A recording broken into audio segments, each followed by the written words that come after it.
porém os farão por causa do meu nome, porquanto não conhecem aquele que me enviou.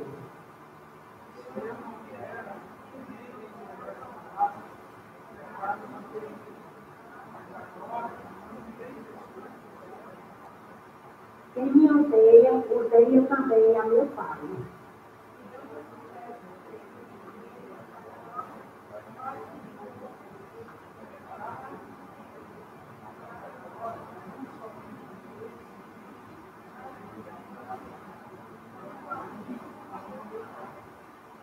Isto, porém, é para que se cumpra a palavra escrita na sua lei.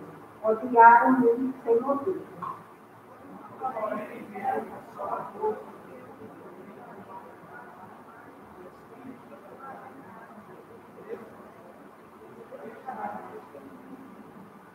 E vós também testemunhareis, porque ele faz comigo desde o princípio. Amém. Palavra belíssima, né? Vou convidar nossa irmã Amanda para dirigir o testemunho.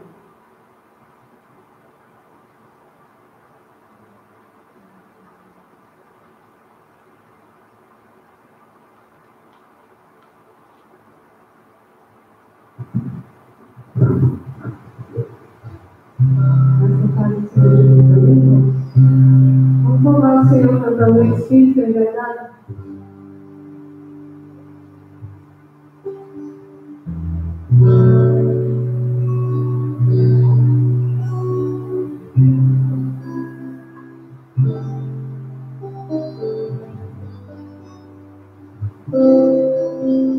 Em espírito,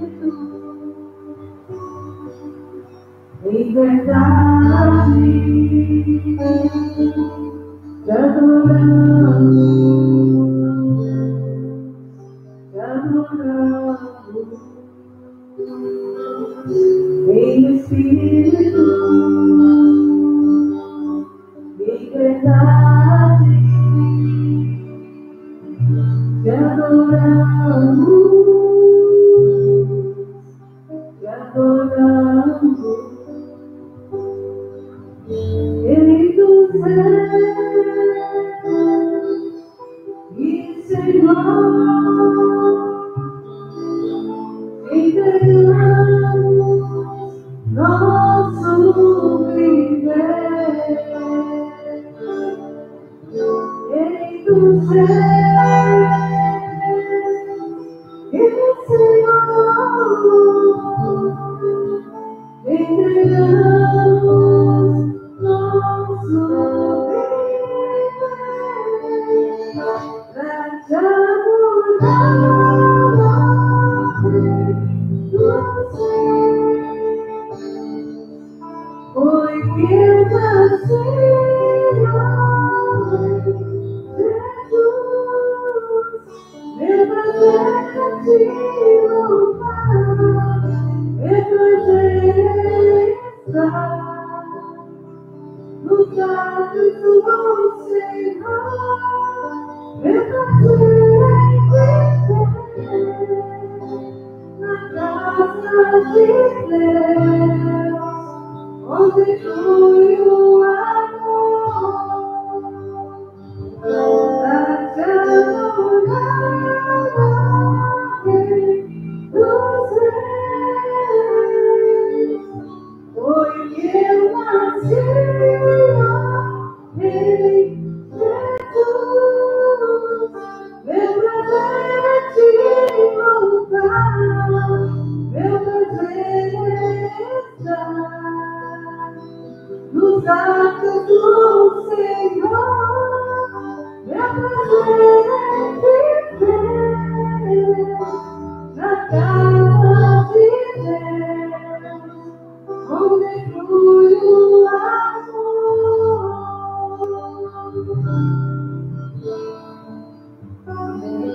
Hino 74.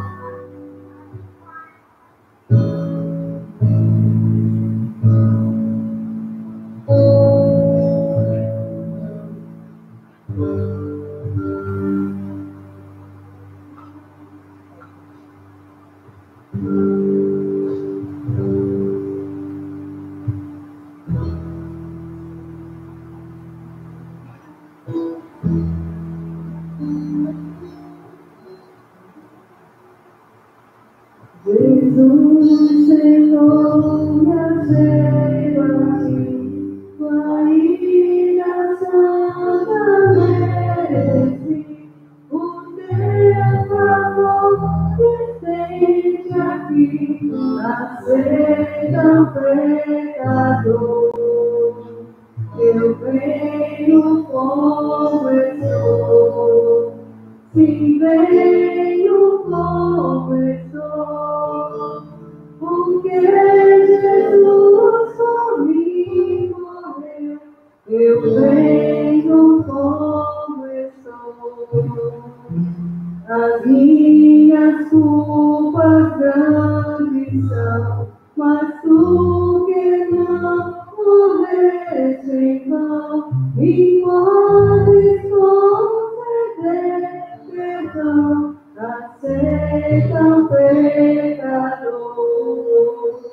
Eu venho como estou, sim, venho como estou, porque Jesus por mim morreu. Eu venho como estou, vem agora, Salvador, livrar-me por teu grande amor, pois tu, Jesus, és meu Senhor, aceita o pecador.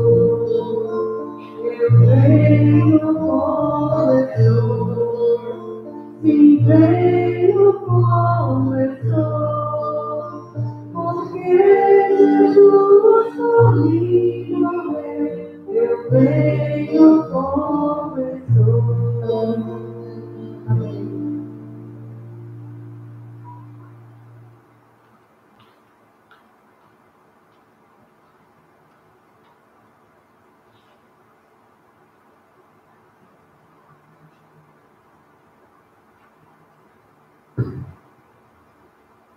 Eu convido o pastor Moreira na minha meditação desta noite. E 12 mulheres extraordinariamente comuns.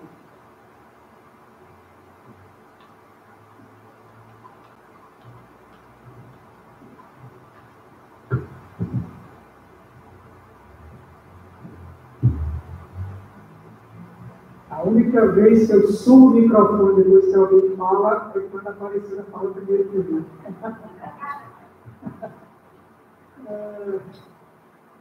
Muito baixinho, né?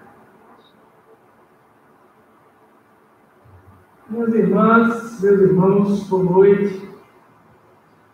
Bem-vindos a mais um dos nossos encontros 12 mulheres extraordinariamente comuns. Estamos no 5º capítulo do livro. Vamos falar um pouco sobre Ana. Na verdade, não é nem tanto sobre ela, porque a Bíblia não é sobre os personagens que lá se encontram, né? Não é sobre, prioritariamente, sobre cada um desses personagens, mas sobre o personagem principal. A Bíblia é a história de Deus salvando os pecadores. Essa história começa na criação, termina na consumação e tem como ápice a vida do próprio Deus, na pessoa do Filho. Vamos falar sobre a história de Ana dentro da história maior, que é a história da salvação. Hoje é aniversário da nossa irmã Aninha. Recebam os nossos parabéns, mas nós vamos orar por ela numa ocasião oportuna dentro da nossa programação. Agora vamos para o nosso estudo. Primeiro livro de Samuel. Primeiro livro de Samuel, capítulo 1.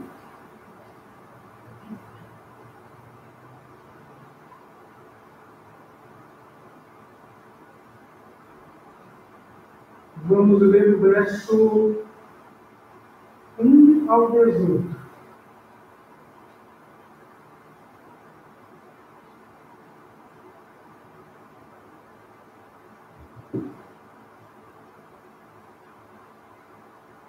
Primeiro livro de Samuel,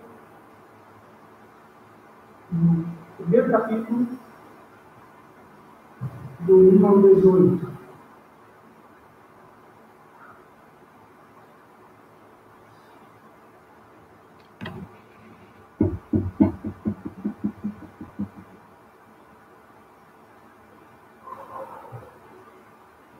Muito bem, vamos à leitura do texto, que diz assim: houve um homem de Ramataim, Zofim, da região montanhosa de Efraim, cujo nome era Eucana, filho de Jeroão, filho de Eliú, filho de Tou, filho de Zufi, efraimita.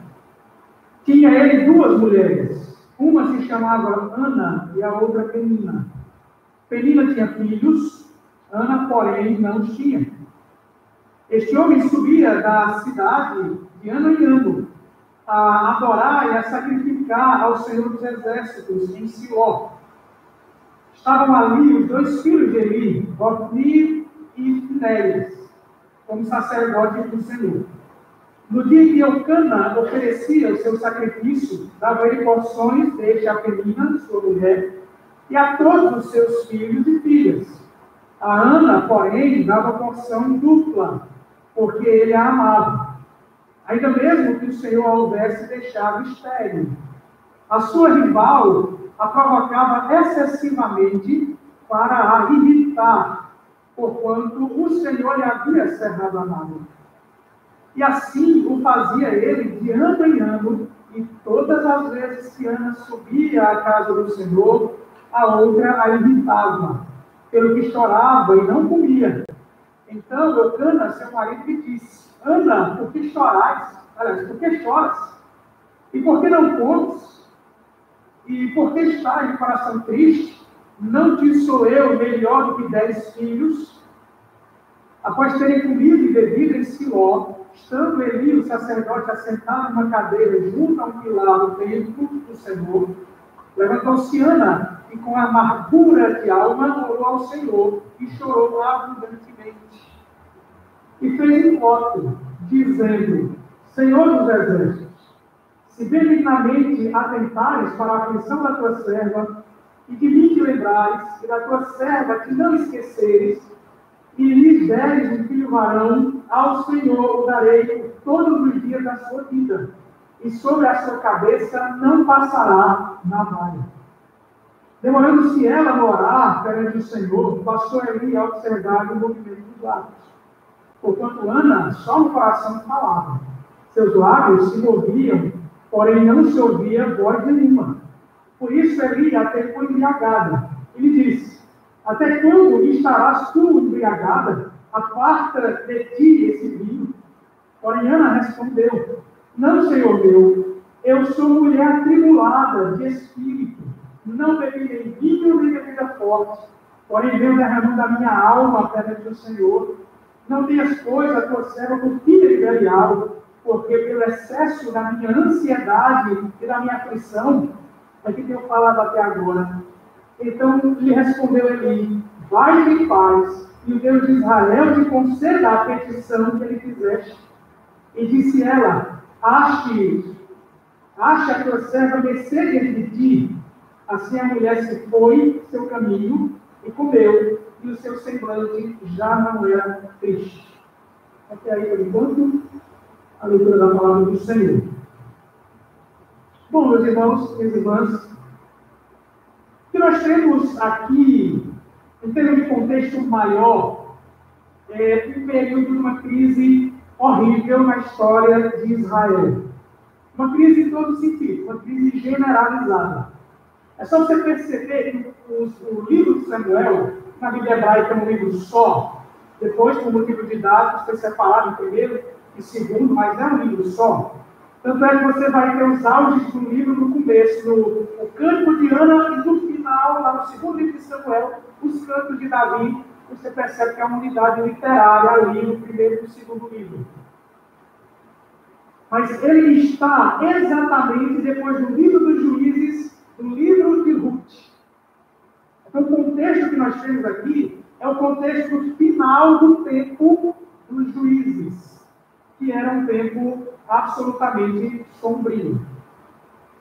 Se os irmãos se lembram, Gabito, se os irmãos se lembram, o livro dos Juízes vai ter um refrão. O refrão é: e não havia rei sobre Israel, e cada um fazia o que era reto aos seus próprios olhos. O livro dos Juízes fala do último dos juízes de Israel, Sansão, um homem que se corrompeu.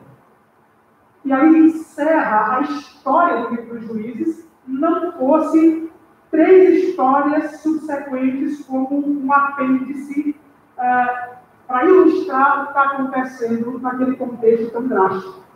É a história de um sacerdote, do levita, que se vende, passa a ser contratado por um homem chamado Mica, um homem que rouba a própria mãe, constrói um santuário para várias divindades, e um levita que está passando, ele chama, faz uma proposta, o faz sacerdote, e esse homem vai ser sacerdote pagão. Para mostrar a crise espiritual daquele povo. Depois, em uma outra história, a história da mulher de levita, que é estuprada, que é morta e que é esquartejada. E não tem um homem para proteger essa mulher naquele lugar. Não tem leis para proteger mulheres naquele lugar. É um tempo de crise judicial, é um tempo de crise política, é um tempo de violência. Quando os homens de uma cidade vizinha sabem o que aconteceu com aquela mulher, eles se armam, vão até aquela cidade e jogam esse massacre, e é um massacre muito maior. É um tempo de extrema violência. E nós temos uma terceira história, que é o livro de Ruth, que se ambienta também nesse contexto dos juízes, e de maneira muito mais condensada, você tem ali também crise de fé, você tem um povo incrédulo, que sai da sua terra, das promessas de Deus, o lugar onde Deus prometeu que manaria leite e mel, por um tempo de seca, falta pão na região de Belém, e um homem com sua mulher sai de lá com seus filhos e vão para uma terra pagã, buscar talvez que a divindade daquela terra tenha feito aquela terra prosperar mais do que a terra de Israel. Aquele homem morre, seus filhos morrem, e de novo as mulheres estão expostas ali, numa terra estranha, sem leis, sem ninguém para protegê-las. Mas é também uma história de redenção. Deus também concede àquele povo uma promessa e um redentor surge, alguém com a prerrogativa de ser o redentor daquelas mulheres, que vai ser Boaz. E você vai perceber que o livro de Ruth, ele também marca uma transição, porque a última palavra do livro de Ruth é a palavra Davi. A grande esperança para aquele povo era um rei que haveria de vir. E é claro, quando pensamos em Davi, estamos pensando necessariamente naquele rei que veio, que unificou todas as tribos de Israel e reinou sobre aquele povo. Nós estamos falando sobre um rei a quem Deus promete a Davi, e esse rei sim será um rei perfeito. Essa é a esperança do povo. No meio também é crise. Vivemos em crise também. Crise política, não deixamos de viver uma crise política, crise econômica, crises de identidade, por exemplo, já estamos falando sobre o que é ser mulher, ou o que é que faz uma mulher extraordinária. E nós olhamos para a cultura, olhamos para o mundo, e nós temos umas perspectivas muito estranhas ao olhar na Bíblia, mas que são naturais aos olhos do homem caído. Porque, na verdade, uma mulher bem-sucedida, uma mulher extraordinária, é uma mulher que tem uma diversidade de diplomas, salário alto, posição social, joias. Essa é a postura. Olha as influências digitais. Olha como essas mulheres se comportam, como elas se vestem, como elas esbanjam maquiagem, como elas esbanjam vestimentas dispendiosas, como diria o apóstolo Paulo. Essa é a perspectiva do que é ser uma mulher extraordinária nos nossos dias. É uma crise também de identidade do que é ser mulher, do que é ser um homem. A grande verdade é que nossa cultura está caída. Não é exclusividade da nossa. Toda a cultura é caída desde a queda de Adão. E assim o ser humano vai desenvolvendo coisas e vai se opondo a Deus. Só que o que nós temos aqui é que a história de Ana, dessa mulher extraordinária, marca uma importante transição na história de Israel. O tempo do juízo está acabando, aquele tempo em que não havia rei sobre Israel e cada um fazia o que era guerra com seus próprios olhos, aqueles dias estavam contados. E Ana nem sabia que o tempo seria tão grande. O texto diz que essa mulher era uma mulher estéril, o próprio Deus havia cerrado a madre, havia a tornado estéril. E Deus tem seus propósitos por isso. Ele faz coisas extraordinárias, coisas de onde nós não imaginamos que Deus vai fazer. Mas isso é um padrão na história da redenção. Deus sempre vem usando mulheres estéreis. Os irmãos, as irmãs não se lembram, eu vou lembrar, que quando estudamos sobre a mulher extraordinária, Sara, ela era uma mulher estéril. Uma mulher impossibilitada de dar à luz, recebe uma promessa aos 65 anos de idade. E essa promessa não acontece até ela ter 90 anos de idade. Contra todas as probabilidades.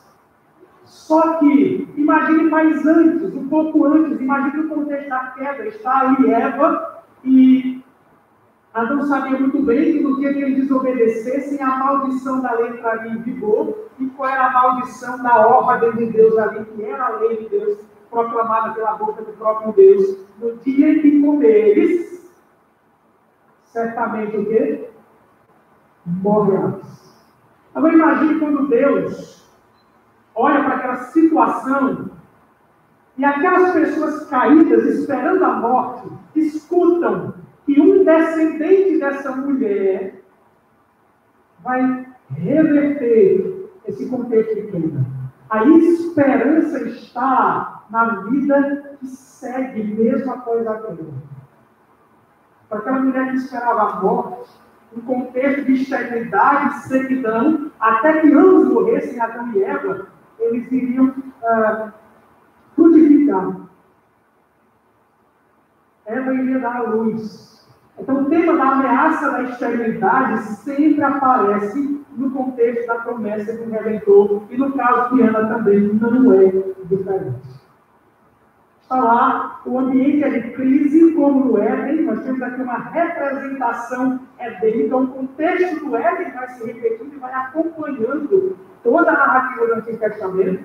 É por isso que ele tem que estar desconectado. Aqui você tem o contexto de queda, você tem as consequências da queda, você tem as pessoas em desobediência a Deus, um tempo em que nem os juízes deveriam julgar Israel conforme a lei de Deus, eles faziam exatamente o contrário da lei de Deus. E julgavam pelas suas próprias causas, julgavam as causas pelos seus próprios interesses. Não havia uma legislação que protegesse as mulheres. E aqui a gente tem mais uma vez a história de uma mulher que está desprotegida, descuidada. E por mais que o texto fale que Eucana amava sua mulher, claro, o texto diz que eu não duvido, e John MacArthur, no livro, ele esquece algo que ele não deveria ter esquecido. Ele faz muitos elogios a Eucana, fala muito a respeito da correspondência de amor entre os dois. Na verdade, eles se amavam. Mas o texto também diz que Eucana tinha duas mulheres. Duas esposas. Isso é uma temática bíblica complicada. Você pode até dizer, mas nesse tempo em que a população era pequena e esse povo estava se desenvolver, é verdade. As pessoas se casavam com parentes. Você vai ter isso na Escritura. Mas é sempre num contexto de exposição das mulheres, quando um homem casa com duas, com três, com quatro mulheres. Nunca foi um padrão de excelência de Deus dos relacionamentos. Sempre foi dos laços de fidelidade. Então aqui nós temos um homem que tem duas esposas, e o texto deixa muito claro isso. E o fato de ele ter duas esposas e a rixa que havia entre elas é uma prova de mais uma consequência da queda. A queda dos laços sociais, das relações humanas. As mulheres eram rivais. E Penina tinha uma rixa com Ana de graça. Ela tinha toda a superioridade. era ela quem tinha os filhos. Ana era a mulher estéril. Ela já era humilhada por isso. Naquela cultura, uma mulher que não tivesse filhos, ela não estava garantindo a perpetuidade da herança e da história do seu esposo. Isso era considerado grave, era considerado uma maldição. Lembra a velha maldição de Eva e a grande promessa graciosa de Deus em conceder um filho a Eva, mesmo em meio à queda. Aqui nós temos a repetição do padrão. Tanto é que o nome Ana, verdade, significa graça. Uma mulher agraciada. Recebe o favor de Deus quando ela não merece. Ela é uma mulher comum. Estamos falando de 12 mulheres extraordinariamente comuns. Assim como é cada uma das irmãs aqui, comuns. Mas sabe o que torna a história de Ana extraordinária e a história de cada uma das irmãs aqui, de cada um dos irmãos, uma história extraordinária? É porque pela graça de Deus Ele nos insere na história da redenção. Aí sim. Aí aparece o extraordinário. Mas até que a gente chegue lá, nessa relação de Ana com a promessa de redenção, com a promessa do Redentor, a gente vai ter mais isso claramente no capítulo 2, no contexto do cântico dela. A gente vai ler um pouquinho desse cântico um pouquinho mais para frente. Mas eu queria ter aqui 3 argumentos que John MacArthur ele traz no livro e que eu tentei deixar de uma maneira mais fácil, mais didática, mais fácil de perceber. Vamos tentar entender essa estrutura para a gente fazer aqui nesse estudo. O primeiro argumento é que Ana, essa mulher extraordinariamente comum, ela faz uma oração santa. E no livro do MacArthur chama de uma ambição santa. Não tem problema nenhum, ela tinha uma ambição de ser mãe, só que essa ambição, esse desejo de ser mãe, não era um desejo fruto de egoísmo do seu coração. Não era um mero sentimento de que ela engravidasse do seu esposo e olhasse para a sua rival e dissesse: está vendo, eu sou igual a você. E tenho mais, eu tenho o amor de Eucana, você não. Ele me dá porções dobradas, mas as porções dobradas não compensam, porque ela não tem filho. Então, quando ela tivesse um filho, ela poderia dizer: eu agora tenho filho, como ela vai ter ainda filhos e filhas mais à frente. Eu tenho filho, mas eu tenho a porção dobrada do amor do meu marido. Bom, ela não faz por este motivo em especial. Seu coração não havia uma ambição pecaminosa, mas o seu coração havia uma leitura daquele contexto em que o seu país, a sua cultura, a sua justiça, a justiça do seu país estava imersa nessa condição completamente desprezível. Então vamos dar uma olhada no texto novamente. Ela vai fazer um voto ao Senhor. Vamos ver a partir do verso 9. Após terem comido e bebido em Siló, estando Eli, o sacerdote, assentado numa cadeira, junto ao pilar do templo do Senhor, levantou-se Ana e, com amargura de alma, orou ao Senhor e chorou abundantemente. E fez um voto, dizendo: Senhor dos exércitos, se benignamente atentares para a aflição da tua serva, e de mim te lembrares, e da tua serva te não esqueceres, e lhe deres um filho varão, ao Senhor o darei por todos os dias da sua vida, e sobre a sua cabeça não passará nada. O que nós temos aqui, irmãos? Se a oração de Ana e o desejo de Ana fosse aquela fórmula mágica de obter coisas de Deus, né? Eu peço a Deus, mas eu ofereço a mesma coisa em troca, e assim eu tenho a chave para receber as coisas que eu peço a Deus. Não, não é isso. Ana, de fato, faz um pedido a Deus, um filho. Ela quer ter um filho. Mas imagine isso. Ela, de imediato, na mesma petição, ela diz que esse menino viverá para sempre, para servir ao Senhor. E aí o texto diz, por todos os dias da sua vida, e sobre a sua cabeça não passará navalha. Temos aqui o voto do Nazireu, o Nazireado, que é uma espécie de consagração no sistema sacrificial das leis mosaicas. Você tem um voto de consagração onde a criança consagrada, os pais que as consagram, fazem 3 votos. Um é de que a cabeça não vai, o cabelo não vai ser cortado. O outro é que ele não vai tomar vinho. E o outro é que ele não vai se aproximar de elementos impuros da lei de Moisés. Aqui nós temos a menção de um desses elementos, que é que sua cabeça não passará navalha. É aquele elemento que mais descreve uma pessoa. É a aparência física do filho que ela pede. Beber vinho ou não fica muito descarado para as pessoas. Elas não veem. Ou simplesmente se abster de uma coisa ou outra. Mas alguém com cabelo longo é difícil de esconder. Então é possível que o texto simplesmente ela mencione esse elemento no voto do nazireado como um acoplado dos outros elementos. Então o que ela está fazendo aqui é dizendo: todos os dias da vida desse filho que o Senhor vai me dar, ele vai ser útil nas tuas mãos. Ela podia não ter a dimensão da grandeza, como Deus haveria de usar Samuel, naquela cultura, naquele povo, principalmente na transição, na preparação entre um rei pedido pelo povo e um rei concedido por Deus, Saul e Davi.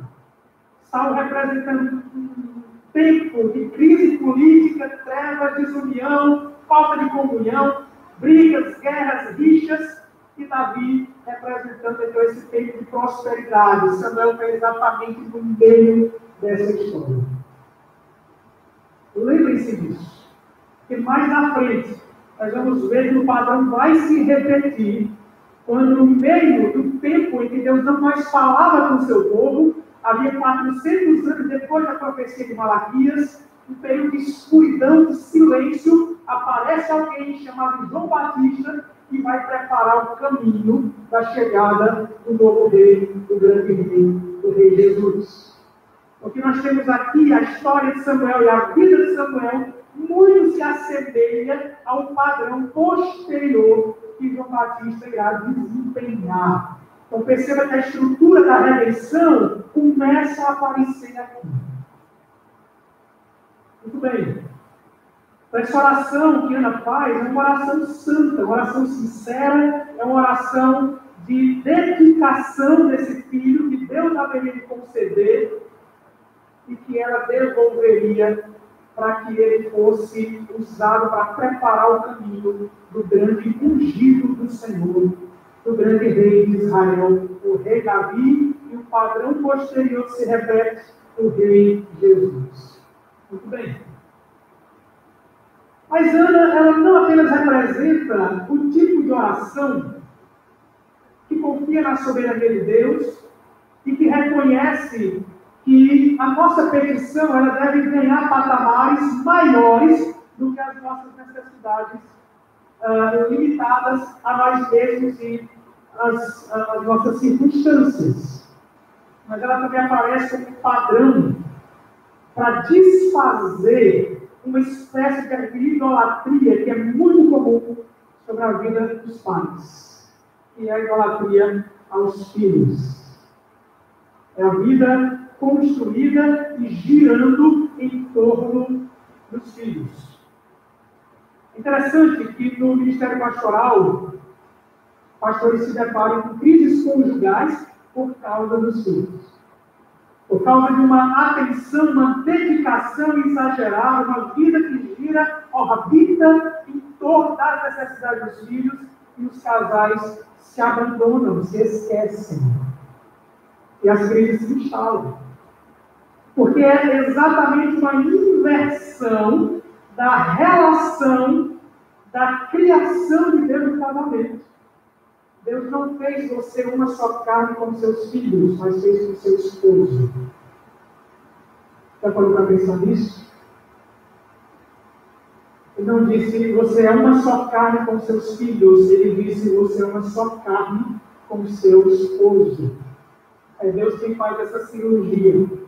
Os filhos saem de dentro de vocês, mulheres, mas os esposos se unem a vocês de fora para dentro. É uma cirurgia que Deus faz. John MacArthur, ele lembra isso muito bem, quando ele coloca que o ambiente doméstico, a relação de Ana com seu marido, era uma relação familiar tão benéfica para criar, para construir no coração do pequeno Samuel, naquele tempo tão curto que ele vai passar ali, amamentado pela mãe. As crianças em Israel geralmente amamentavam até os 3 anos de idade. 3 anos, no máximo, 3 anos que mamavam, né? Hoje em dia, 6 vezes, né? 3 anos era que o menino desmamava. Na maioria das vezes, às vezes antes. Provavelmente ela tinha ficado esse tempo com Samuel. Nada mais que isso. Apenas 3 anos. Passados esses 3 anos, ela e seu marido, numa das festividades em que era comum que eles participavam, marchavam até Jerusalém, a família toda. Todo judeu tinha a obrigação de, pelo menos em 3 festas anuais, irem até Jerusalém para adorar. O texto diz que Eucana fazia isso. E estava ele lá, numa ocasião, subindo com Ana, com seu pequeno Samuel, e lá eles entregam aquela criança ao sacerdote Eli, e depois das festividades voltam para a região de Efraim. Só que Samuel teve 3 anos ali, naquele contexto de amor mútuo entre marido e mulher, e de uma relação equilibrada entre pai, mãe e filho. Chegou o momento, é agora a hora da despedida. Interessante, mas talvez seremos muito tentados a descumprir esse voto. Talvez nós argumentássemos contra o Senhor, mas Senhor é o único que eu tenho.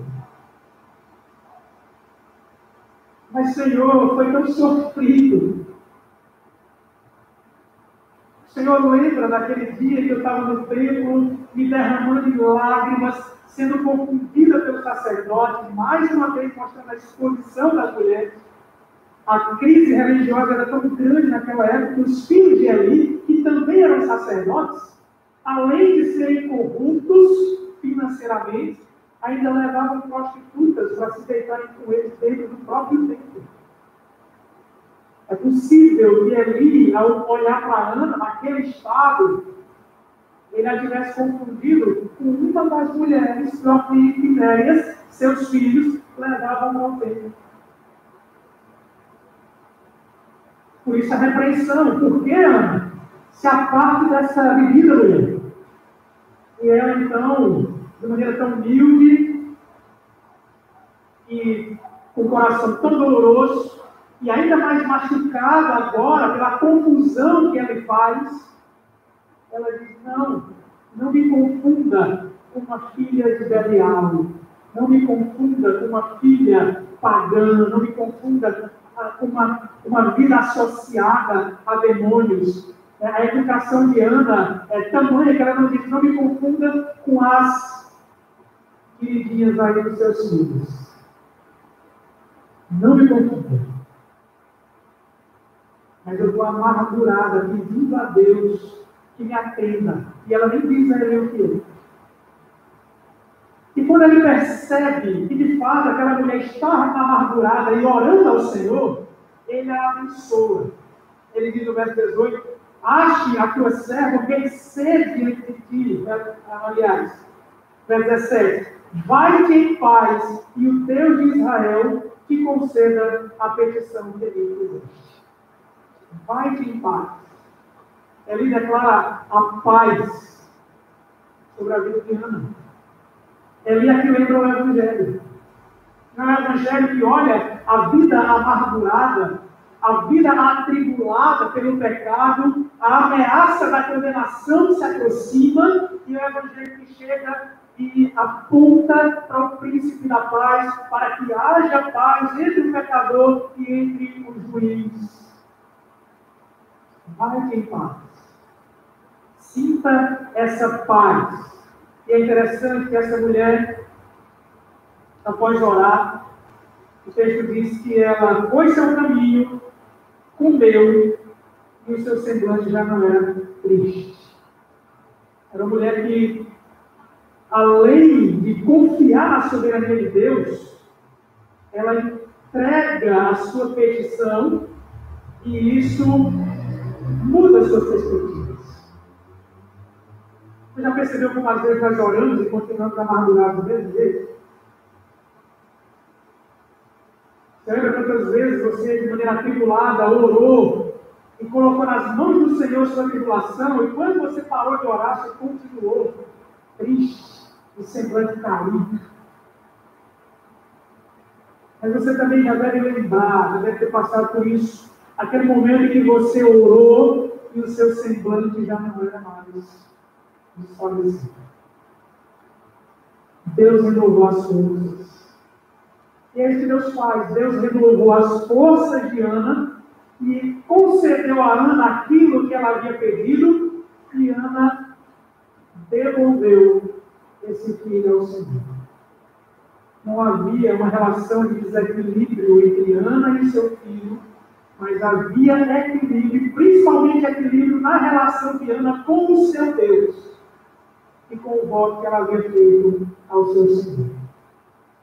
Ela confiou mais em Deus do que lamentou a partida do seu filho. Terceiro e último argumento é que a relação de Ana é uma relação com a promessa de redenção. E aqui onde estão as conexões. Aqui onde está toda a ligação. Aqui a gente vai fazer uma retrospectiva. Falando sobre Eva, e como Deus prometeu um descendente a Eva. Esse pisaria a cabeça da serpente. Esse estaria em uma situação de conflito com a descendência da serpente, mas ele venceria a serpente. Nós falamos sobre Sara e como Deus renovou essa promessa desse mesmo descendente. Que Deus concede a Sara, mesmo contexto em que Deus não precisava agraciar Sara e Abraão, mas ele mantém sua promessa de descendente e concede a Sara esse descendente. Nós vimos, por exemplo, na história de Ruth, a história de um contexto de crise, mas que Deus manifesta também a promessa desse descendente pelo meio de uma crise imensa, inclusive de esterilidade, de ameaça de esterilidade, porque o marido de Ruth morre. O marido de Noemi morre. E o texto termina falando que Ruth casou com Boaz, eles geraram Obed, Obed gerou Jessé, Jessé gerou o grande rei Davi. A esterilidade acabou. A descendência veio novamente. Então, essa é a história de Deus mantendo a promessa de um descendente que, através de uma história, de uma caminhada, esse descendente haveria de vir. E ele vem nas páginas do Novo Testamento. E ele é um novo rei. O novo Davi. Por isso que ele é chamado tanto nas Escrituras de Jesus, filho de Davi. Uma lembrança dessas promessas antigas.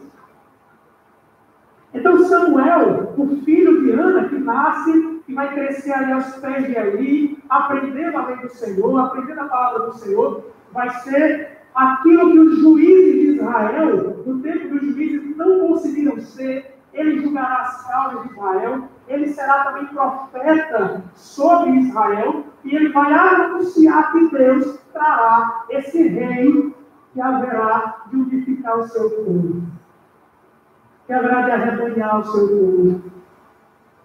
E ele faz isso quando ele unge Davi, e Davi vai ser o primeiro rei que vai reinar sobre Israel em todas as suas 12 tribos.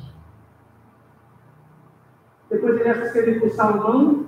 Na transição de Salomão para Roboão, as tribos se dividem de novo, e nunca mais um rei reina sobre Israel inteiro, a não ser Cristo Jesus, que reina sobre um novo Israel, que é a sua igreja, seu povo espalhado pelo mundo. Esse é o grande rei que nós esperamos. Que veio e que virá uma segunda vez. Esse é o rei que Deus contextualiza na história de Ana. E quando Deus concede esse filho a Ana, ela vai cantar uma canção aqui no capítulo 2. Essa canção vai do verso 1 ao 10. Presta atenção no que tem aqui. Ela vai falar muitas coisas que nem tinha a ver com ela. É interessante isso. A gente podia imaginar que o canto de Ana fosse: mas eu tenho uma rival e Deus humilhou minha rival. Agora eu tenho filho. Agora Deus me exaltou. Né? Uma música que viu passar na prova, não te ajudou, não está na plateia, isso não fala. Não, Ana não fez essa oração. Ela não está pensando em si mesma. Ela está pensando na sua nação. Ela está pensando nos inimigos de sua nação. Ela está pensando nos inimigos desse descendente, que não é Samuel, mas é um ungido que haverá de vir. Então ela diz: então orou Ana e disse: o meu coração se regozija no Senhor, a minha força está exaltada no Senhor, a minha boca se ri dos meus inimigos, porquanto me alegro na tua salvação. Meus irmãos, o cântico de Maria, quando se depara com seu filho, é baseado no cântico de Ana. Maria lembra de Ana. Ela tem um filho e ela reconhece que a salvação do Senhor está em andamento. Ele não esqueceu sua promessa de redimir seu povo. Ele tem um descendente. Esse descendente continuará. O descendente dela, o filho dela, vai preparar o caminho para um grande descendente. Primeiro Davi, depois Jesus. Ela sabe que a salvação do Senhor está em pleno vigor. Sua promessa está em pleno vigor. Não há santo como o Senhor, porque não há outro além de ti. E rocha não há nenhuma como o nosso Deus. Pouco mais à frente, ela diz no verso 4: o arco dos fortes é quebrado, porém os débeis cingidos de força. Aí ela vai e diz assim, versos 9 e 10: ele guarda os pés dos seus santos, porém os perversos emudecem nas trevas da morte. Porque o homem não prevalece pela força. Os que contendem com o Senhor são quebrantados. Dos céus troveja contra eles. O Senhor julga as extremidades da terra. Dá força ao seu rei e exalta o poder do seu ungido. Que oração é essa? Essa é uma oração profética. Ela está olhando para o futuro. Ela está dizendo: hoje, Deus está enchendo o seu povo de esperança. Porque sua promessa haverá de ser cumprida. O rei virá. Deus exalta esse rei que haverá de vir. Ele vai prevalecer contra todos os seus inimigos. Meus irmãos, pensem no Evangelho. Pense em como o pecado, o diabo, a morte, pense em como todos esses inimigos nos rodeiam, e rodeiam todos os pecadores. A Agora pense na mão poderosa do Senhor, vencendo a morte, estraçalhando o pecado, acabando com o pecado, acabando com o diabo, vencendo todos os seus inimigos. É desse rei que ela fala. É para esse rei que ela aponta. Ana não está apontando para outro, a não ser o grande rei Jesus que vem. Esse texto é extremamente evangelístico. Aqui está a conexão, a ligação introdutória entre o livro de Samuel e a promessa de Deus de criar um redentor. Tanto é que pouco depois, Davi será ungido rei. Pouco depois, antes de ser ungido rei, ele vai vencer Golias, a velha serpente. Ele vai vencer vestido de pastor. Ele vai receber a armadura do rei. Ele vai tirar a armadura do rei. Vai vestir suas vestes de pastor e vai enfrentar o seu inimigo. Você não consegue ver Jesus nisso? Jesus sendo rei com toda a sua glória, se desfaz dessa glória e vem como um pastor, e como um pastor ele vai vencer todos os seus inimigos. O Evangelho está por todo o livro de Samuel. E lá em 2º livro de Samuel, capítulo 7, esse mesmo Davi vai receber uma promessa de que Deus daria a ele um rei que sentaria no trono perpétuo e ninguém poderia remover dele esse trono. E o apóstolo Pedro, no capítulo 2 do livro dos Atos dos Apóstolos, do seu sermão, o famoso sermão da conversão de quase 3.000 vidas. Ele vai dizer, como dizia Davi, Deus lhe prometeu um rei, ele vai dizer, esse rei é Jesus. É dele essa história. É sobre ele essa história. A história de Ana é a história de uma mulher aflita que Deus usou para que, através do filho dela, um rei fosse ungido. E a história do Redentor continuasse. Essa é a grande história. O Redentor veio. E eu poderia encerrar, minhas irmãs, sem fazer algumas aplicações, eu vou fazer apenas 2. Talvez 3. A primeira delas, mulheres, ousem consagrar seus filhos, porém, não por motivos individualistas. Não porque o mundo é perigoso e eu quero que os meus filhos sejam criados na igreja, porque assim eles são mais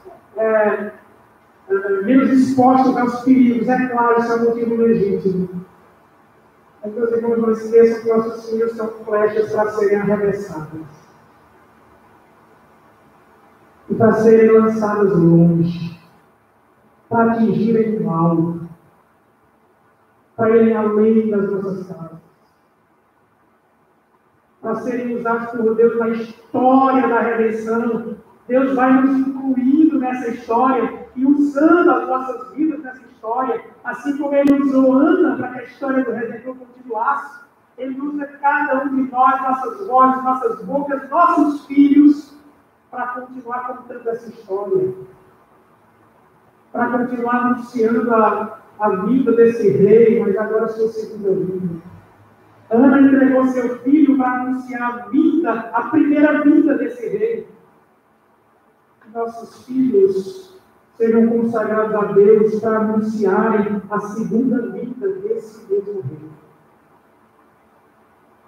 Ouse consagrar a Deus seus filhos, mas não porque você quer que eles vivam ao seu lado o resto da sua vida, mas porque você quer que eles sejam usados poderosamente por Deus nessa história maravilhosa de graça e salvação.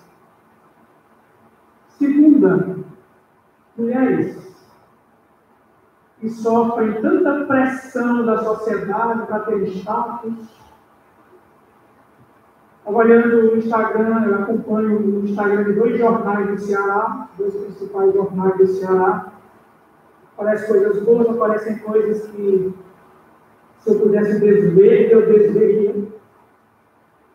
E uma dessas postagens é de uma um jovem casal que recebeu de uma loja de festas um chá revelação para um bebê. Que coisa maravilhosa. Aí a loja me doou tudo.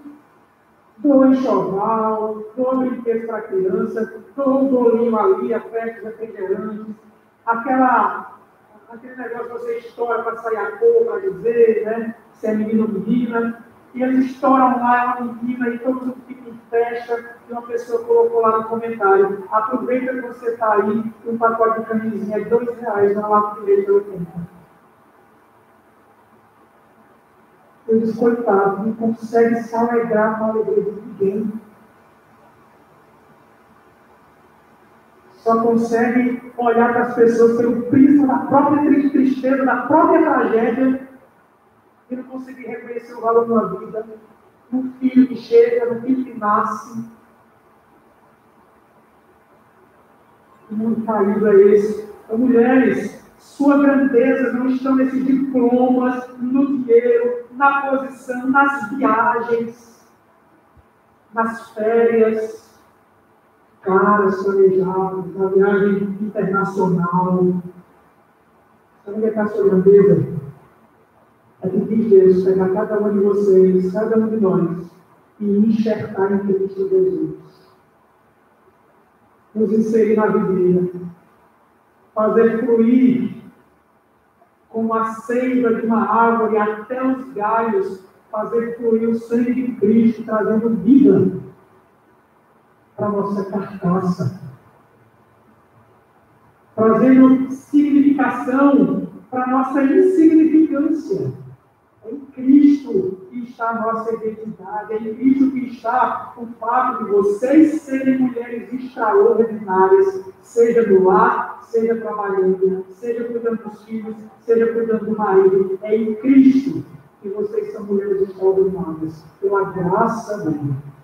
Então, olha o paradigma. É uma mulher do lar, é uma mulher que está cuidando do seu filho, está cuidando do seu marido, está cuidando da espiritualidade ali, ensinando as histórias a respeito do Deus de Israel para o seu filho, está discipulando o seu filho. Essa mulher extraordinária, porque pela graça de Deus, ele concedeu um filho àquela mulher, e ela foi fiel em discipular e evangelizar aquela criança.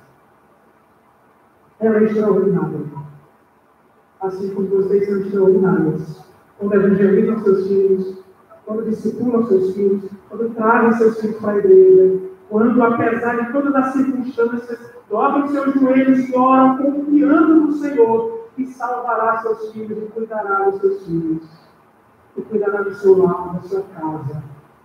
E quando sofre pressão das pessoas dizendo que deveria fazer isso, fazer aquilo, vem aquilo, tu ainda está com esse homem, tu está fazendo o que está escrava, tu está passando roupa, lavando casa, tu devia estar trabalhando, tu devia ser gerente disso, daquilo. Não se rebaixe, meus irmãos. A vocação de vocês está em Cristo. E Deus concedeu uma vocação maravilhosa a vocês. Serem donas de lares, terem maridos, terem filhos. Sim, até mesmo aqueles que já se foram.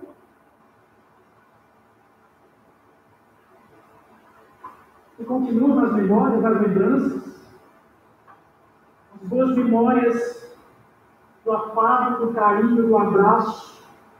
Aqueles que tiveram tempo para evangelizar seus filhos, aqueles que não tiveram. Aqueles que perderam seus filhos rápido demais. Aqueles que nem chegaram a conhecê-los. Sabe como a redenção de Cristo é tão extraordinária, e por isso que, de maneira graciosa, é que está a nossa significância. É que aqui, ou na nova vida, serão os nossos parentes em Cristo que já se foram. E nós nos depararemos. Serão aqueles que já partiram. E que a gente pode lembrar do contexto do lar, a gente pode lembrar do contexto da relação de evangelho dentro do lar, da vida fluindo dentro do lar, pelo evangelho, é o que nós teremos do outro lado, meus irmãos, esse ambiente familiar. Não é Deus Jesus disse que vai preparar uma morada de casa. Você quer algo mais parecido com um ambiente gostoso de estar no teu próprio lar. E aí nós temos um lar e nós o desprezamos por uma posição social, secular, mundana, e esquecemos como é belo o lar. Então cultivem o lar de vocês, o casamento de vocês, invistam na evangelização dos seus filhos, façam isso sem pesar. Mas com a alegria de saber que Deus já faz com que se antecipe hoje aquilo que nós viveremos na eternidade. Com bônus, na verdade, com aquilo que melhor que há, com o nosso Redentor ali a nos orientar perpetuamente ao nosso lar, sem possibilidade de haver falhas. Valorizem seus lares, valorizem suas casas, seus casamentos, valorizem seus filhos, valorizem a maternidade. Isso é possível, meus irmãos, pela graça de Deus. Que Deus nos abençoe, Deus nos abençoe. Deus não esqueça que tem Marcos ali, não sei se tem Deus aqui, né? Que Deus abençoe a nós todos, nos dando essa imagem da grandeza do nosso Redentor, essas histórias maravilhosas que compõem a nossa vida. Vamos orar. Pai, nós te damos graças, porque quis o Senhor interferir na nossa história caída. Quis o Senhor nos pegar, nos encontrar caídos, depravados. E quis o Senhor nos resgatar, quis o Senhor nos inserir nessa história maravilhosa, nessa história de redenção. Quis o Senhor abrir os nossos olhos para enxergarmos a grandeza de Cristo, o descendente prometido, aquele que restaura e repara todo o caos, aquele que é um tesouro que nós almejamos e que é nosso pela fé. Aquele que abençoa os nossos lares, nosso casamento, os nossos filhos, aquele que nos sustenta e tem todos os nossos dias em tuas mãos. Te louvamos, Senhor. Quis o Senhor fazer na vida dessas mulheres, das minhas irmãs aqui, mulheres extraordinárias. São comuns, são mulheres pecadoras, mas quis o Senhor se revelar graciosamente. Quis o Senhor mostrá-las Cristo, o teu Filho, o Salvador de suas vidas. Quis o Senhor convencê-las de toda a verdade, para que elas crescem e amassem o teu Filho. Por isso eu te louvo, Senhor. Que essas mulheres extraordinárias, elas sejam extraordinárias onde quer que estejam, com a tua graça, levando a tua história, o teu evangelho, a tua mensagem de esperança e salvação. Que elas cultivem lares pautados pelo discipulado, pelo evangelho. Que seus filhos jamais se desviem do teu evangelho. Que o Senhor multiplique filhos para essa igreja. Que vejamos o nascimento dos nossos filhos sempre como bênção do Senhor. Jamais como peso, como uma maldição, mas com toda alegria, porque é mais uma flecha que o Senhor nos dá para arremessarmos, para atingir os teus alvos, Senhor. Muito obrigado, Pai. Essa é a nossa oração, por mais um momento, onde nós